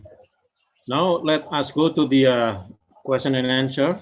So since the time is quite limited, so I'm really sorry that I have to choose on this several questions, few questions actually, for Pak Senda and Bu Farida. So please respond this very briefly. I think each of you could explore the answer not more than 10 minutes. For Pak Senda, this is a question from Mr. Triharyanto. Mohon pencerahannya terkait smart grid, apakah bisa langsung dirasakan oleh negara industri yang berbasis pada pertanian. So please enlighten us about the benefit of smart grid, how we can get the benefit for the country that based on the agriculture like Indonesia. And the second question for Pak Senda is from Mr. Chodrin Butar-Butar. Hi Pak Senda, could you please advise, is it the coal power plant still pioneer in our government target? Thank you. So this asking about the coal fuel domination in Indonesia. And the last question is from Lalchan Gulubrai for Bu Farida. Ibu Farida, good presentation. Can you please indicate Indonesian initiative for the promotion of energy efficiency appliances like an efficiency star ratings and the success that has been achieved? So this is about the energy labeling, I think, Bu Farida. Okay, so Pak Senda, please, 2 questions for you, and Bu Farida, 1 question for you. Thank you very much, please. Thank you, Pak Andhika. This very good question about the smart grid, whether it can be implemented for our agriculture country. Actually, smart grid is not depend of what kind of country we are, but depend how can we get benefit from it. So smart grid is actually to make sure that we can get advantage from the technology, because the smart grid is not the sake of the technology itself, but how can we get benefit out of that. For the example, when we do have the smart meter, that we can read our charging, our bill, and we also can sell our product if we have rooftop. So it's many advantage we can use from the smart grid. This was we call smart grid. But of course, it's not the sake for the technology, because if the sake for the technology is becoming very expensive, we not spend for the expensive technology, but we're thinking about how we can get benefit for our main purpose. That's for that question. And the second, the coal whether the coal will be still pioneering our prime energy in Indonesia. I think the new technology, renewable technology is ready, the price becoming competitive, but of course there is technology about renewable energy need to be covered, like intermittence for variable renewable energy, to make sure that they are ready to inject it to the grid. So we need to work out how the renewable energy will be ready, whether we should use it storage, battery, and then will be a good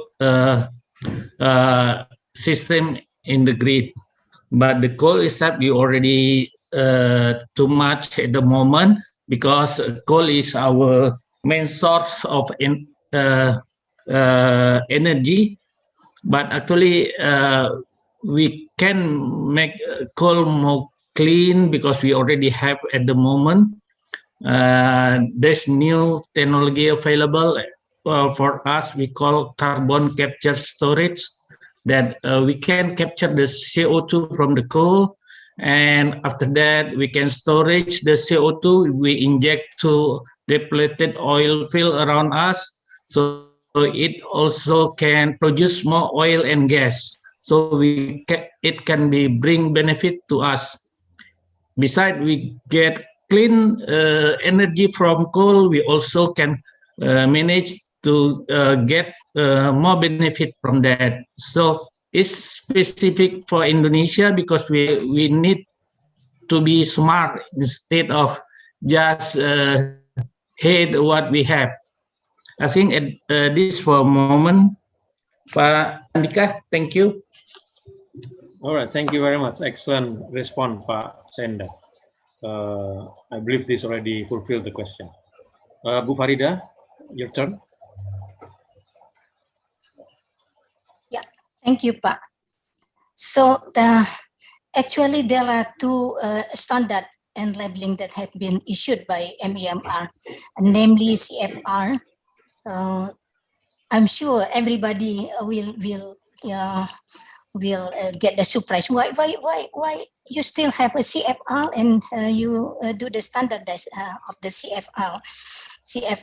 Yes, we do that because we would like to keep two CFL lamp factories in the country that are still in production, and they are at the same time they are assisted in parallel to produce their LEDs lamp, and the others is air condition standard and labeling.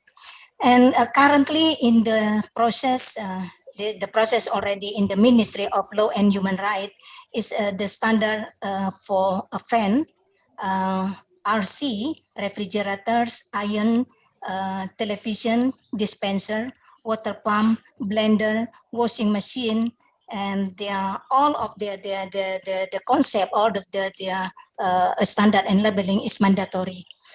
And the choice of this product is based on the number of appliances used in the household. So this is the basic principle of the how to choose the appliances that we would like to have their standard and also labeling. We put the good one is they will have a 5-star, and then the lower will have a 4 and 3 stars.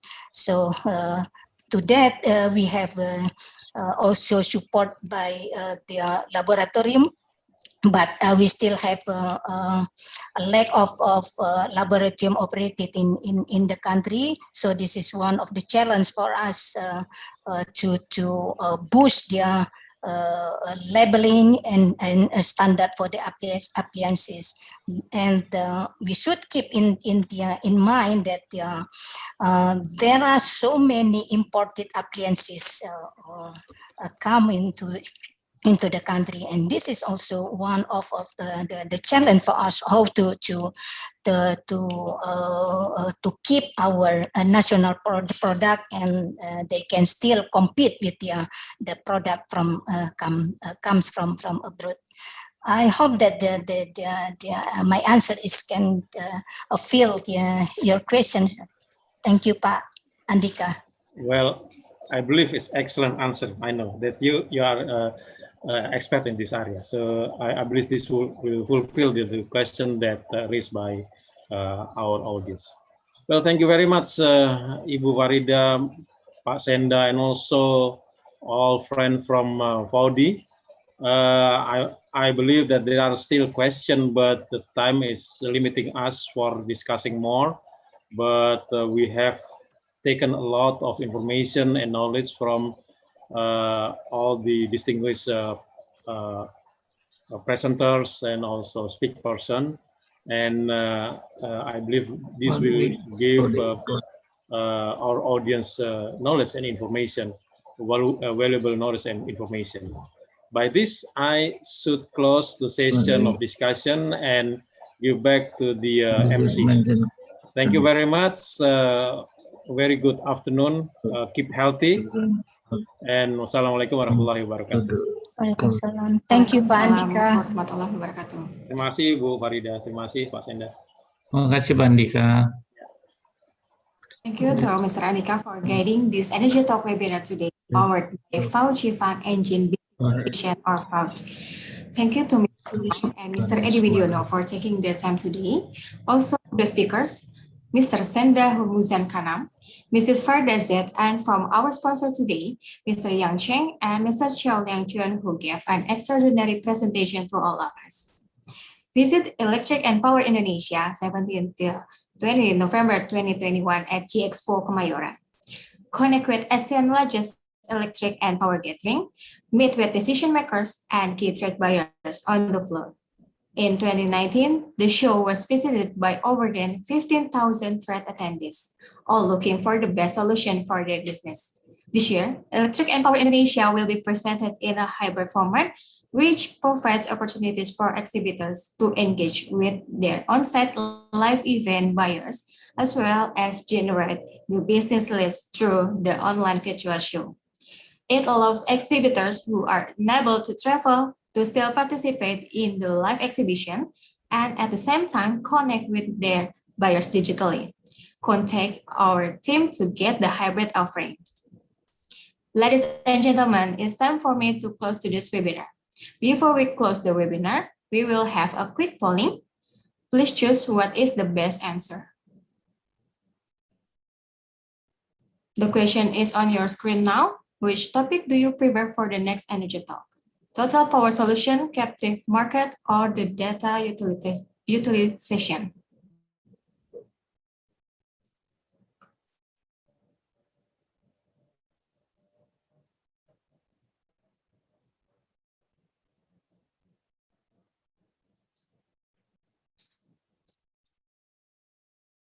Yes, thank you.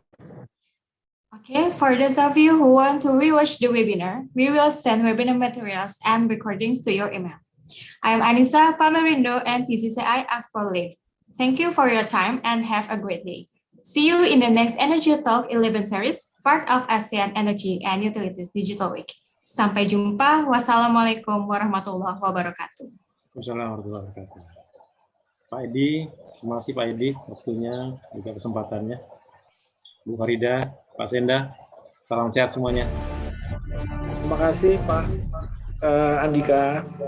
Sama-sama Pak. As China's most time-honored engine manufacturer, our perseverance to keep pace with the world's cutting-edge technologies and our remaining pursuit of clean, efficient, and intelligent make us the engine power expert from China. Who are we?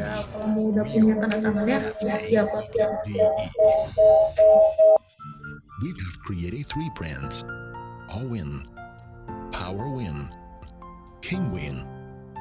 We offer diversified products ranging from 40 to 760 horsepower and are hailed as Engine Power Supermarket. In terms of products, we have always adopted rigorous quality standards and passed international standard quality system certifications such as ISO 9001, QS 9000, TS 16949, and IATF 16949. Insisting on quality assurance based on the system, Quality control with an iron fist in our quality efforts to ensure the advanced quality of products made in China.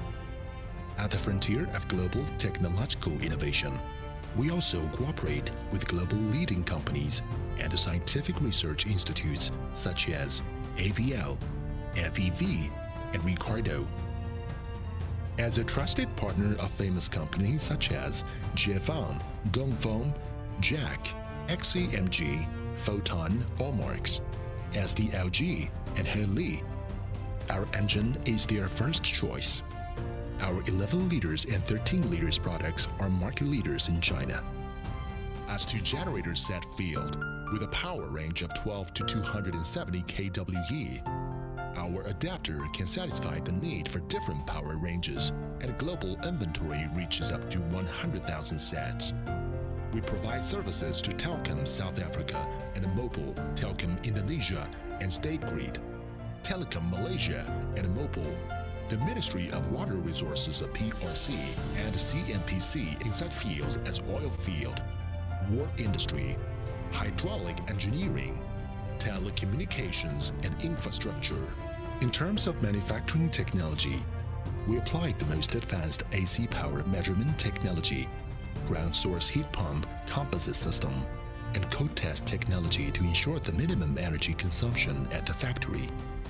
We have also built a smart factory and formed a complete planning system of engine smart factory based on our solid foundation of automation, transformed production from made in China to intelligent manufacturing in China. We have established solid strategic partnerships with top component providers such as Bosch, Honeywell, Mahler. Nowadays, our products are sold in more than 60 countries and regions, including Vietnam, India, Russia, and Indonesia. We are committed to ensuring that our products will always go hand in hand with supreme core services. China's engine power expert, going global.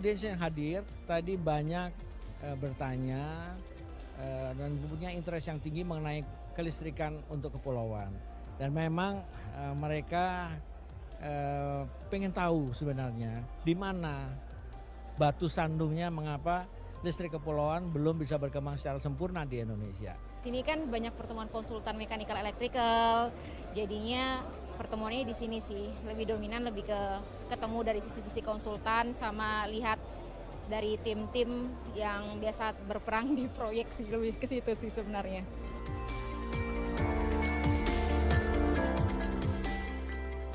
Usually we get to meet about 80% of local visitors and about 20% of international visitors. Tempat meeting point yang sangat bagus karena customer-customer kami yang lama akan muncul yang kita nggak tahu, dan sangat efisien daripada keliling Jakarta temu customer satu persatu. It's also the opportunity to discover new leads, to talk to people that we usually don't talk, and to showcase our solution.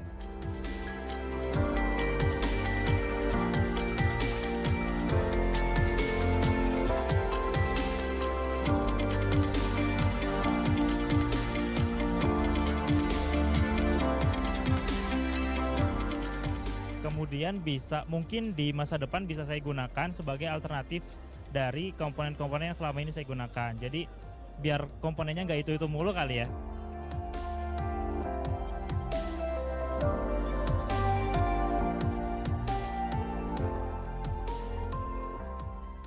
Kita ikut di event elektrik Indonesia, terutama yang diselenggarakan oleh Pamerindo, kurang lebih hampir 7 kali sejak berdirinya Chen di Indonesia tahun 2005.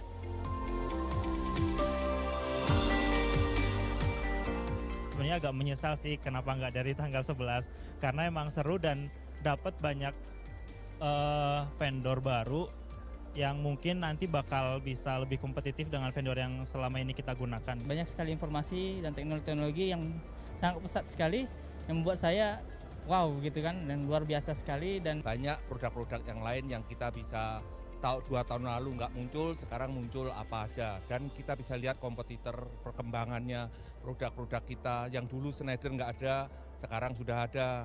Nah, ya ini buat refresh kita untuk kedepannya itu ngapain. Keep it up and see you in 2 years.